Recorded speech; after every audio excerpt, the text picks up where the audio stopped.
ನೋಡ್ರಿ, ಬ್ರೂ ಕಾಫಿ ಪುಡಿ ತೊಗೊಂಡು ಬಂದಿರ್ತೇವಲ್ವ, ಬ್ರೂ ಕಾಫಿ ಪುಡೀಲಿ ಯಾವ ಥರ ಕಾಫಿ ಮಾಡ್ಕೊಳ್ಳೋದು, ನಾನು ಯಾವ ಥರ ಮಾಡ್ತಿದ್ದೀನಿ ಅಂತ ತೋರಿಸ್ತಾ ಇದ್ದೀನಿ. ಹಾಯ್, ಎಲ್ಲರಿಗೂ ನಮಸ್ಕಾರ. ಹೇಗಿದ್ದೀರಿ? ಚೆನ್ನಾಗಿದ್ದೀರಾ? ನಾನು ಕೂಡ ಚೆನ್ನಾಗಿದ್ದೀನಿ. ನೀವು ಚೆನ್ನಾಗಿದ್ದೀರಾ ಅಂತ ತಿಳ್ಕೊಂಡಿದ್ದೀನಿ. Welcome to my Banashankari all in one ಚಾನಲ್ಗೆ. ಫ್ರೆಂಡ್ಸ್, ನಾನಿವತ್ತು ನಿಮಗೆ ಬೇಗ ಯಾವ ಥರ ಕಾಫಿ ಮಾಡ್ಕೊಳ್ಳೋದು ಅಂತ ತೋರಿಸ್ತಾ ಇದ್ದೀನಿ. ಕಾಫಿ ಪುಡೀಲಿ ನಾನಾ ಥರ ಕಾಫಿ ಪುಡಿಗಳು ಇರ್ತವೆ, ಆದರೆ ಇದು ಬ್ರೂ ಕಾಫಿ ಮಾತ್ರ ತುಂಬಾ ಸಖತ್ತಾಗೆ ಬರುತ್ತೆ ನೋಡಿ. ಅದರಲ್ಲೂ ಒಂದೇ ಒಂದು ಕಪ್ ಕಾಫಿ ಕುಡಿದ್ರೆ ಎಷ್ಟು ನೆಮ್ಮದಿ ಇರುತ್ತೆ ಅಂತ ಹೇಳ್ತೀರಾ. ಅದಕ್ಕೆ ತೋರಿಸ್ತಾ ಇದ್ದೀನಿ ಯಾವ ಥರ ಮಾಡೋದು ಅಂತ. ಇವತ್ತು ಹೇಗಿದ್ದರೂ ಸಂಕಷ್ಟಿ ಇತ್ತಲ್ವ, ಊಟನೂ ಮಾಡೋ ಹಾಗಿರಲಿಲ್ಲ. ಒಂದು ಕಾಫಿನಾದರೂ ಮಾಡೋಣ ಅಂತ ಮಗನೂ ಬಂದಿದ್ದ. ಕಾಫಿ ಮಾಡಿಕೊಡು ಮಮ್ಮಿ ಅಂತ ಹೇಳಿದ. ಹಾಗಾಗಿ ಕಾಫಿ ಮಾಡಿ ಕೊಡ್ತಾ ಇದ್ದೆ ಮಗ. ಮತ್ತು ನಿಮಗೂ ತೋರಿಸೋಣ ಅಂತ ತೋರಿಸ್ತಾ ಇದ್ದೀನಿ. ಬೇಗ ಮಾಡಿ ಕುಡಿಯೋಣ ಬನ್ನಿ ಕಾಫಿನ. ಇವತ್ತು ಸಂಕಷ್ಟಿ ಆಗಿರೋದ್ರಿಂದ ಎಲ್ಲ ಬೇಗ ಕೆಲಸ ಆಗಿತ್ತು. ನಮ್ಮ ಗಣೇಶನಿಗೂ ಪೂಜೆ ಆಯಿತು. ಮತ್ತು ಇವತ್ತು ಸಂಕಷ್ಟಿ, ಯಾರೆಲ್ಲ ನೀವು ಸಂಕಷ್ಟಿ ಮಾಡ್ತಿದ್ದೀರ ಅಂತ ಕಮೆಂಟ್ ಬಾಕ್ಸ್ ಒಳಗೆ ಹೇಳಿ. ಸಂಕಷ್ಟಿ ಪೂಜೆ ಎಲ್ಲ ಮಾಡಿಬಿಟ್ಟು ಹಾಗೆ ಕಾಫಿ ಕುಡಿಯೋಣ ಅಂತ ಕಾಫಿ ಕುಡಿತಾ ಇದ್ದೆ. ಯಾಕಂದರೆ ಇವಾಗ ತುಂಬ ಕೋಲ್ಡ್ ಆಗಿರೋದ್ರಿಂದ ಎಲ್ಲರಿಗೂ ಶೀತನೇ ತಪ್ತಾ ಅಲ್ವಾ ಫ್ರೆಂಡ್ಸು. ನೋಡಿ, ಅದಕ್ಕೆ ಸ್ವಲ್ಪ ಕಾಫಿ ಮಾಡಿಕೊಡು ಮಮ್ಮಿ ಅಂತ ಮಗನೂ ಕೇಳಿದ. ಅದಕ್ಕೆ ಎಲ್ಲರಿಗೂ ಬರುತ್ತೆ ಅಂತ ಮಾಡ್ತಾಯಿದ್ದೆ. ಪೂಜೆ ಹೇಗಾಗಿದೆ ಅಂತ ಕಮೆಂಟ್ ಬಾಕ್ಸ್ ಒಳಗೆ ಹೇಳಿ. ಇಲ್ಲಿ ನೋಡಿ, ನಾನು ಕಾಫಿ ಅಂದರೆ ನಾನು ಬ್ರೂ ಕಾಫಿ ಪುಡಿ ತೊಗೊಂಡಿದ್ದೀನಿ. ಎಲ್ಲರಿಗೂ ಸಾಮಾನ್ಯವಾಗಿ ಕಾಫಿ ಮಾಡೋಕ್ಕೆ ಬರುತ್ತೆ ಅಕ್ಕ ಅಂತ ಹೇಳ್ತಾರೆ, ಆದರೆ ಕೆಲವೊಬ್ಬರು ಕೆಲವೊಂದು ಥರ ಮಾಡ್ತಾರೆ.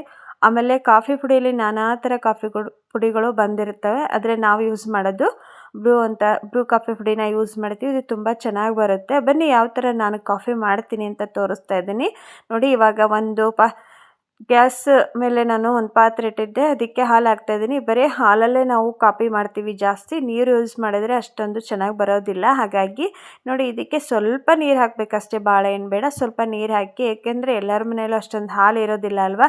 ಅದಕ್ಕೆ ಹೇಳ್ತಾ ಇದ್ದೀನಿ, ಸ್ವಲ್ಪ ನೀರನ್ನು ಮಿಕ್ಸ್ ಮಾಡಿಕೊಂಡು ಕಾಫಿ ಕುಡಿಯೋಣ. ಇಲ್ಲಿ 3 ಗ್ಲಾಸನ್ನು ನಾನು ಕಾಫಿಗೆ ರೆಡಿ ಮಾಡಿಟ್ಟಿದ್ದೆ.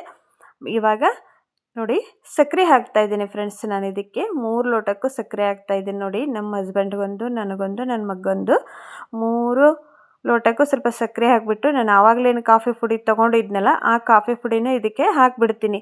ಕೆಲವೊಬ್ಬರು ಹಾಲಲ್ಲೇ ಕಾಫಿ ಮತ್ತು ಸಕ್ಕರೆ ಹಾಕಿ ಕುದಿಸ್ಬಿಡ್ತಾರೆ. ಹಾಲಿನಲ್ಲೇ ನೀವು ಕಾಫಿ ಪುಡಿ ಹಾಕಿದ್ರಿ ಅಂದರೆ ಅದು ಏನು ಪವರೆಲ್ಲ ಹಾಲಿನಲ್ಲಿ ಕುದ್ದು ಕಾಫಿ ಪೌಡರು ಪವರ್ ಹೋಗಿರುತ್ತೆ. ಹಾಗಾಗಿ ಈ ಥರ ಮಾಡಿ ಕಾಫಿನ ಕುಡೀರಿ ನೀವು ನೋಡಿ. ಇವಾಗ ನನಗೂ ಇದ್ರ ಬಗ್ಗೆ ಮಾಹಿತಿ ಇರಲಿಲ್ಲ. ನಮ್ಮ ಆಂಟಿಯವರು ಇದೇ ಥರ ಮಾಡೋದು ನನಗೆ ಹೇಳಿಕೊಟ್ರು ಅವರು.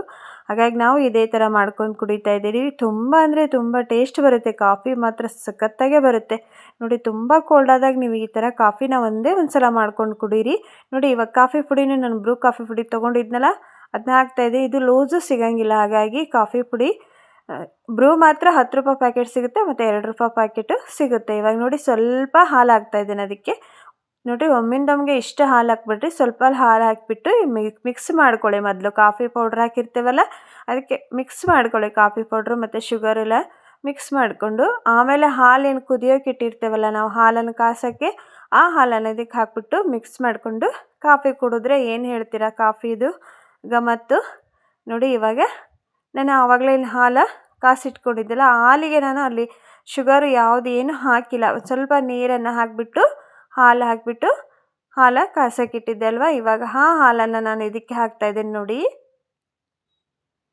ಇವಾಗ ಹಾಲನ್ನು ಇದಕ್ಕೆ ಹಾಕ್ತಾಯಿದ್ದೀನಿ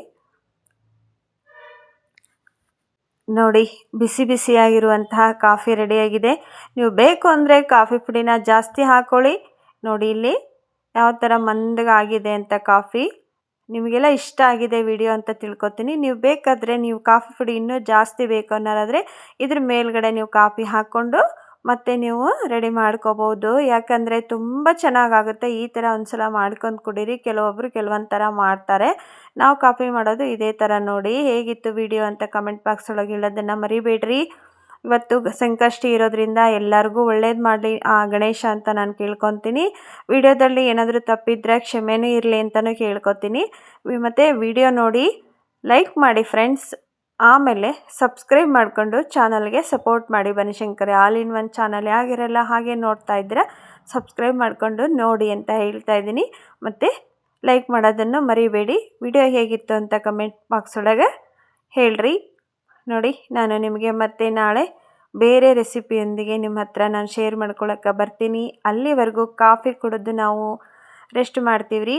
ಎಲ್ಲರಿಗೂ ಧನ್ಯವಾದಗಳು ಫ್ರೆಂಡ್ಸ್. ಮತ್ತೆ ನಾಳೆ ಸಿಗ್ತೀನಿ.